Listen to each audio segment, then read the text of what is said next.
మధ్యలో మీకు గ్యాప్ రూపాంతరం అంటే వెంటనే స్టార్ట్ వెంటనే అవ్వాలి.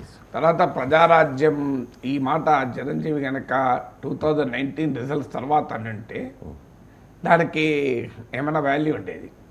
కానీ 2019లో 0 సీట్స్, పవన్ కళ్యాణ్ కూడా ఒక సీట్లో ఓడిపోయారు, 2 సీట్లు ఓడిపోయారు. 2024 ఎన్నికల తర్వాత మీకు ఇప్పుడు 21 సీట్లు వచ్చాక ఇప్పుడు చిరంజీవి అంటున్నాడు అంటే జనసేన ఫెయిల్ అయినప్పుడు ఓన్ చేసుకోలేదు, సక్సెస్ అయినప్పుడు ఓన్ చేసుకుంటా అంటే కలవదు కదా. సో అందుకే అంటారు victory has several fathers but the failure has none అని. సో పవన్ కళ్యాణ్ జనసేన పెట్టి 2019లో 14లో పోటీ చేయలేదు, 19లో పోటీ చేసి ఘోర వైఫల్యాన్ని పొందిన తర్వాత ఎవరు ఓన్ చేసుకోలే. గెలిచిన తర్వాత ఎవరైనా ఓన్ చేసుకుంటారు ప్రజారాజ్యంకి రూపాంతరం అని. దానికి ఆన్సర్ ఏముండాలంటే అసలు ప్రజారాజ్యాన్ని ఎందుకు కాంగ్రెస్లో కలిపారు? ఇప్పటివరకు చిరంజీవి దానికి ఏ వివరణ ఇవ్వలే. ఏ కారణాల రీత్యా, ఏ అవసరాల రీత్యా ప్రజారాజ్యాన్ని అంత అద్భుతమైన ప్రయోగం అది. ఆంధ్రప్రదేశ్ రాజకీయాల్లో ఒక థర్డ్ పొలిటికల్ ఫోర్స్ అంత ఫోర్స్ఫుల్గా ఎమర్జ్ కావడం మామూలు విషయం కాదు. మీకు 18 సీట్లు నాకు గుర్తున్నంత వరకు, 18 అందులో 71 లక్షల ఓట్లు నాకు గుర్తున్నంత వరకు 71 lakh ఓట్స్ తెచ్చుకొని 18 సీట్లు తెచ్చుకున్నారు. ఇందులో అత్యధిక సీట్లు సీమాంధ్ర ప్రాంతమే. అంటే మీకు విభజిత ఆంధ్రప్రదేశ్లో అయితే మోర్ దెన్ 10% సీట్ల కౌంట్ లెక్కిది.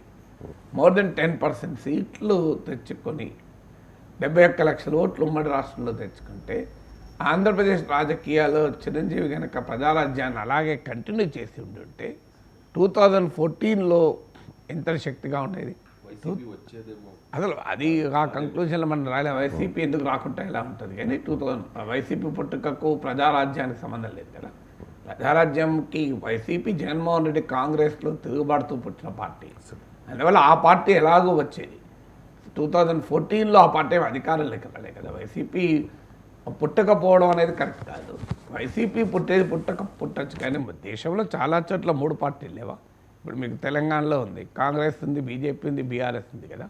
సో ఇది ఖచ్చితంగా ఒక 3-way ఫైట్గా మీకు ఆంధ్రప్రదేశ్ రాజకీయాలు ఉండేవి. ఇప్పుడు మీకు ఢిల్లీలో కాంగ్రెస్, బీజేపీ, ఆప్ లేదా కాంగ్రెస్ అధికారం ఉండే కాంగ్రెస్లో నుంచి ఆప్ గెలిచింది, ఆప్లో నుంచి ఇప్పుడు బీజేపీ గెలిచింది. చాలా రాష్ట్రాల్లో పాలిటిక్స్ 3-way కూడా ఉంటాయి, 2-way ఉండాలని లేదు ఎక్కడ. చాలా 3-way పాలిటిక్స్గా ఆంధ్రప్రదేశ్ ఉండేవి. ఏదైనా ఒక పార్టీ బాగా బలహీన పడి ఉంటే అది వేరే విషయం. ఇప్పుడు అది మనం జ్యోతిష్యాలు చెప్పలేము, ఊహాగానాలు చేయలేము.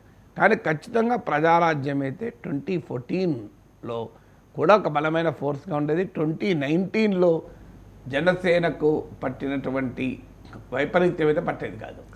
అందువల్ల ప్రజారాజ్యం కనుక చిరంజీవి కంటిన్యూ చేసి ఉంటే, అందువల్ల కంటిన్యూ చేయలేదు, చెయ్యక ఆయన పార్టీని తీసుకెళ్ళి కాంగ్రెస్లో కలిపారు. అది మరి అది కూడా ఈ జనసేనమో ఇప్పుడు కాంగ్రెస్కు వ్యతిరేక రాజకీయ శిబిరంలో ఉంది, బీజేపీతో ఉంది. ప్రజారాజ్యంలో కాంగ్రెస్లో కలిపారు. కాంగ్రెస్లో కలిపిన పార్టీకి రూపాంతరం భారతీయ జనతా పార్టీతో ఉంది. బీజేపీ మామూలులో విలీనం చేయమని అమిత్ షా అడిగాడని కూడా పవన్ కళ్యాణ్ చెప్పారు. సో అందువల్ల ప్రజారాజ్యం రూపాంతరం అంటే మళ్ళీ జనసేన కూడా రూపాంతరం చెందుతుందా? కొన్ని రోజులకు జనసేన కూడా తీసుకెళ్ళి బీజేపీలో కలుపుతారా అనే క్వశ్చన్ కూడా వస్తుంది. ప్రజారాజ్యాన్ని మీరు కాంగ్రెస్లో కలిపారు, ఇప్పుడు దాని రూపాంతరమైన జనసేనను తీసుకెళ్ళి బీజేపీలో కలుపుతారా అనే డౌట్ కూడా వస్తుంది. ఎందుకంటే ఆల్రెడీ పవన్ కళ్యాణ్ చెప్పాడు, అమిత్ షాని అడిగాడు బీజేపీలో విలీనం చేయమని.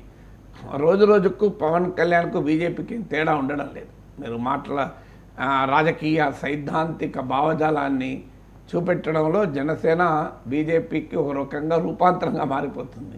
సో అందువల్ల ఈ బీజేపీకి రూపాంతరంగా మారి బీజేపీలోనే కలిసిపోతుందా అనేటువంటి అనుమానం కూడా రాకపోదు.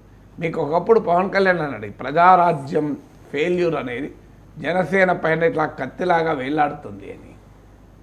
మరి రూపాంతరం అయితే కత్తిలాగా ఎందుకు వేలాడుతుంది?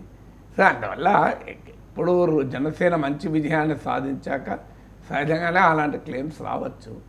బట్ చిరంజీవి ఇప్పటికీ కూడా తెలుగు ప్రజలకు ఎక్స్ప్లెనేషన్ ఇవ్వాల్సింది ఏంటంటే ప్రజారాజ్యాన్ని ఏ కారణాల రీత్యా కాంగ్రెస్లో కలిపారు. అప్పుడు చెప్పింది చాలా చెప్పారు, సచార్ కమిటీ అమలు, మహిళా రిజర్వేషన్లు ఏవేవో చెప్పారు, ఎందుకు కలిపారండి. సో ఆ కారణాలు ఎవరు అర్థం కూడా చేసుకోలేరు. పోనీ చిరంజీవికి ఏమైనా గౌరవప్రదమైన స్థానం వచ్చిందంటే ఆయన క్యాబినెట్ ర్యాంక్ కూడా వెళ్ళేది. మీకు విచిత్రం ఏంటంటే 18 మంది ఎమ్మెల్యేలు ఉన్న పార్టీని కాంగ్రెస్ పార్టీలో కలిపితే కనీసం ఒక క్యాబినెట్ హోదా కూడా తీసుకోలేదు చిరంజీవి. ఆ మేరకు కూడా బార్గెనింగ్ లేదు. సో ఒక సహాయ మంత్రిగా అడ్జస్ట్ అయిపోయి కాంగ్రెస్లో విలీనం చేశారు. అంటే పెద్ద పొలిటికల్ ప్లాట్ఫామ్ పైన ఉండాలి అని. అందువల్ల it was a big belying of expectation. Chiranjeevi పైన ఎన్నో ఆశలు పెట్టుకున్న లక్షలాది మంది ప్రజల ఆశలను వమ్ము చేసి చిరంజీవి ప్రజారాజ్యాన్ని తీసుకెళ్ళి అకారణంగా కాంగ్రెస్లో కలిపారు. ఒక మంచి ప్రయోగం తెలుగు రాజకీయాల్లో.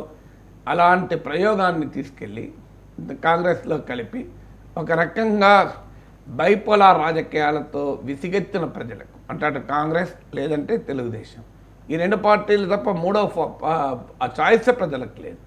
ఇప్పుడు ఆంధ్రప్రదేశ్లో ఒకవైపు తెలుగుదేశం, మరోవైపు వైసీపీ, ఇంకో చాయిసే లేదు. అలాంటి పరిస్థితికి నెట్టివేయబడింది. అందువల్ల చిరంజీవి ఆ కారణం మొదలు చెప్పాలి. ప్రజారాజ్యం ఎందుకు కథ ముగిసింది, ఎందుకు విలీనం చేయాలి, దాని తర్వాత రూపాంతరాల గురించి మాట్లాడుకోవచ్చు. అయితే ఇది ఒక ఇండికేషనా జనసేనలో చిరంజీవి పూర్తి స్థాయిలో రంగంలో దిగి జాతీయ రాజకీయాల్లో చిరంజీవి ఉండి రాజ్యసభకి ఏమైనా వెళ్ళి మోడీ క్యాబినెట్లోకి వెళ్ళి పవన్ కళ్యాణ్ రాష్ట్ర రాజకీయాల్లో ఉంటాడా? ఎందుకంటే గతంలో నాగబాబు మంత్రి అవుతారన్నప్పుడు పవన్ కళ్యాణ్ జాతీయ రాజకీయాలకు వెళ్తారని కూడా ఒక టాక్ నడిచింది. ఇటీవల కాలంలో మోడీ చిరంజీవుల మధ్య సాన్నిహిత్యం అని చూస్తున్నాం. అందువల్ల ఒక పాసిబిలిటీ కొట్టిపారేలేం. చిరంజీవి జనసేనలో యాక్టివ్గా ఉండి జనసేన గౌరవాధ్యక్షుడిగానో ఏదో ఒక పదవి తీసుకొని ఆయన రాజ్యసభ